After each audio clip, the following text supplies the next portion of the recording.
केरल कांग्रेस की ओर से बिहार वासियों के खिलाफ की गई विवादास्पद और अपमानजनक ट्वीट को लेकर प्रदेश का सियासी माहौल गर्म हो गया है।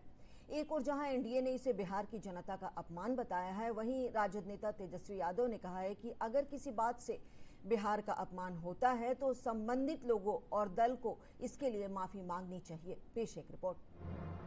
मोदी सरकार की आलोचना करने के फेर में एक बार फिर कांग्रेस ने बिहार के लोगों का अपमान कर दिया। अभी हाल तक जीएसटी रिफॉर्म्स पर श्रेय लेने में जुटी कांग्रेस की केरल इकाई ने सोशल मीडिया साइट एक्स पर पोस्ट किया, बीडी और बिहार बी से शुरू होता है, इसे अब पाप नहीं माना जा सकता है। केरल कांग्रेस के इस पोस्ट से सियासी घमासान मच गया। बीजेपी और सहयोगी दलों ने इसे बिहार और बिहारियों की अस्मिता पर प्रहार बताते हुए कहा कि कांग्रेस बिहारियों का अपमान करने में आनंद का अनुभव करती है, लेकिन बिहार की जनता इस अपमान का जवाब जरूर देगी। पक्का विश्वास है कि बिहार की जनता इसको कभी टॉलरेट नहीं करेगी। मुंह तोड़ जवाब मिलेगा कांग्रेस और आरजेडी को इस वक्तव्य के लिए, इस इंसल्ट के लिए। कांग्रेस के देश भर के नेता और आरजेडी के बिहार के सभी नेता को बिहारियों के अपमान में मजा आता है और ये लोग बिहारी को और बिहारी गौरव को अपमानित करने में ये लोग गर्व महसूस करता है। माँ भारती के संतानों के गौरव का प्रतीक बिहार रहा है। आज भगवान बुद्ध का हो, महावीर का हो, आज गुरु गोविंद सिंह जी का हो या सनातन संस्कृति के माँ जानकी शक्ति की भूमि बिहार रही है।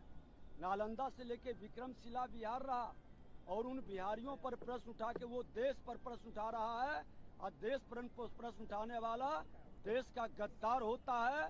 देश के हितैषी कतई नहीं हो सकता।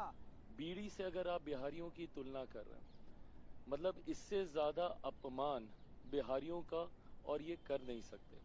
ऐसे में कांग्रेस को अब ये जवाब देने की जरूरत है कि भाषा की मर्यादा को किस स्तर तक अपने राजनीतिक लाभ के लिए ये गिराएंगे। इस पोस्ट पर सियासी बवाल मचते ही कांग्रेस बैकफुट पर आ गई। विरोध के स्वर मुखर होते देख और सियासी नुकसान का आकलन कर पार्टी ने पोस्ट डिलीट कर माफी मांग ली।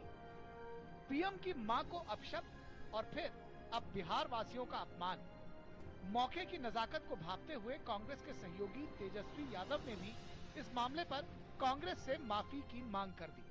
देखे नहीं है तो प्रतिक्रिया नहीं दे सकते, लेकिन अगर कोई बिहार से लेकर के आपत्तिजनक करके कोई बात तो जरूर माफी मांगनी चाहिए। पीएम मोदी की मां के अपमान के मुद्दे से कांग्रेस अभी उबर भी नहीं पाई थी कि बिहार के लोगों पर तंज कसकर कांग्रेस एक नए राजनीतिक संकट में घिर गई है। महिलाओं और बिहार के लोगों के अपमान का मुद्दा चुनावी मौसम में कांग्रेस के लिए बड़ा सियासी नुकसान भी साबित हो सकता है। पटना से मधुरेश नारायण के साथ ब्यूरो रिपोर्ट, डीडी न्यूज।